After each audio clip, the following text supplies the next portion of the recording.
So how can finding the right working environment significantly improve an autistic person's productivity? Let's find out in episode 3. Let's go to the quiet room. Part 1. Sensory processing is your best friend or your worst enemy.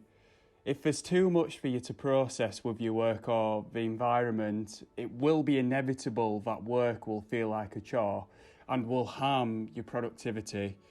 It's especially the case when it comes to autism and sensory processing. Sensory processing is how the senses process the surroundings. The senses of a neurotypical person can process everything all at once.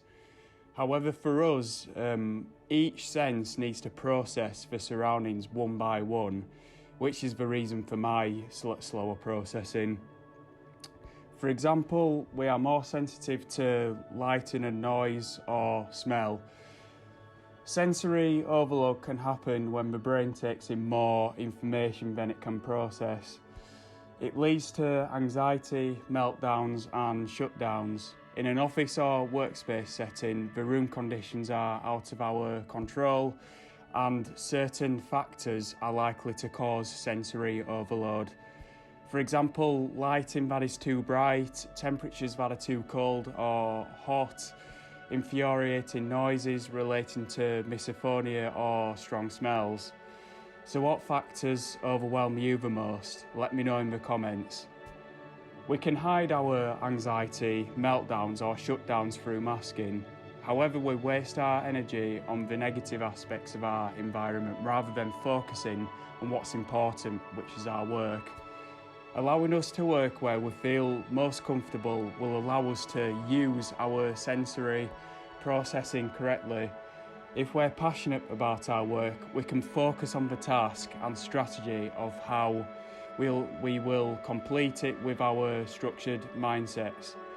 It will also reduce the chances of indulging in unnecessary procrastination or distractions. Part 2. Feeling significant boosts the excitement needed for productivity. Work culture can be a primary source that makes us feel empowered and produce improved results. For me, it's when I can have complete control over my decisions.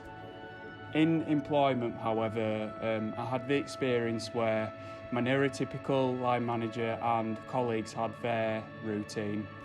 It was completely different to mine and other autistic people. They had been at the company for longer than I, and so I had no choice but to follow their routine and company culture.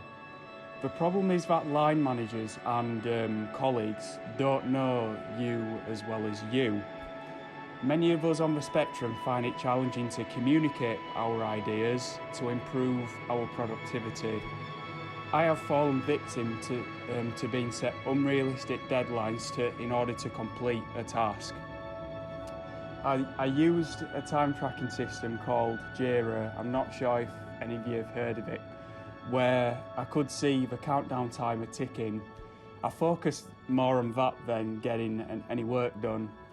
I knew that my slower processing would hinder me from completing the task, and I looked on helplessly. My colleagues judged me based on how many of these deadlines I could meet, which was very demoralising.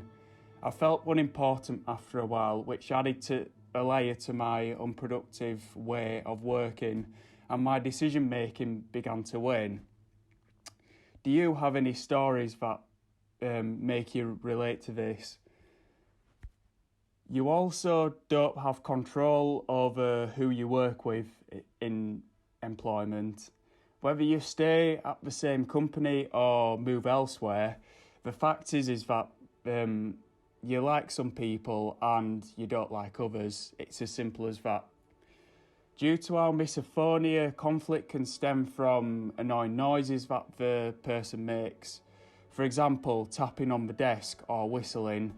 It feels like a never-ending marathon listening to them 5 days a week. Another example is neurotypical people making small talk in the kitchen area whilst making cups of tea or coffee, which can irritate an autistic person. This irritation can cause sensory overload too, as we focus more on the annoying noises, which takes away our enjoyment and belonging from our work. In business, I feel like it is all flipped. You meet people with the same outlook on life. It will immediately push you forward. It will boost your excitement as you and the other person brush off ideas off one another. You can do this through networking events if you follow what I said in the previous episode. You have more ways to communicate with them which are not as time consuming, such as using Zoom. Therefore, you can keep a productive business relationship, which is crucial for success. Part 3, key takeaways.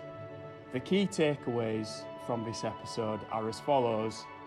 Having control over the room conditions and your schedule creates the excitement to accomplish more extensive results, as you will more likely see your work as something you do at home as a hobby.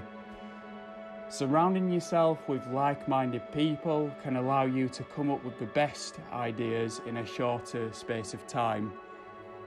And finally, keep the reactions to giving each other ideas and pushing each other forward to build a more productive business relationship.